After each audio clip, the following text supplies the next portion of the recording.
పార్టీలో కష్టపడి పనిచేసిన వారిని గుర్తించి వారికి నాయకత్వ బాధ్యతలు అప్పగించే ఉద్దేశంతోనే సమాచార సేకరణ ప్రక్రియను ప్రారంభించినట్లు జనసేన అధ్యక్షులు పవన్ కళ్యాణ్ స్పష్టం చేశారు.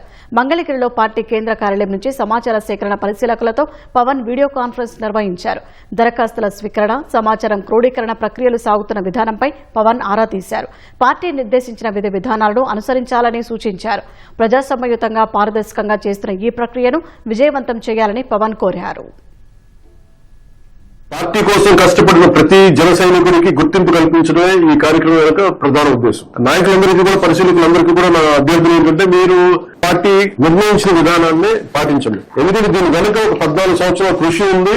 దాదాపు 700 గంటలు పనిచేశాను. నేను 100 గంటలు దీనిపైనే కూర్చున్నాను. దయచేసి అందుకని దీన్ని దృష్టిలో పెట్టుకోండి. అలాగే కాన్ఫిడెన్షియాలిటీ ఆఫ్ డేటా, ఈ ప్రక్రియలో సేకరించే డేటా చాలా గోప్యమైనది. ఈ ప్రక్రియ ముగిసిన తర్వాత జనసేనలో కష్టపడితే గుర్తింపు ఉంటుంది, నాయకత్వానికి అవకాశం ఉంటుంది అనే నమ్మకంతో నేను మీకోసం ఈ ప్రయత్నాన్ని మొదలు పెట్టాను. కొన్నిసార్లు ఇబ్బంది అయినా కానీ మీరు ఇక్కడ పెడితే ఎక్కువ జనం వస్తారు, అక్కడికి వెళ్తే ఓపిక లేని వాళ్ళు నాయకులు కాలేరు, అప్లికేషన్ ఫిల్ చేయలేని వాళ్ళు నాయకులు కాలేరు.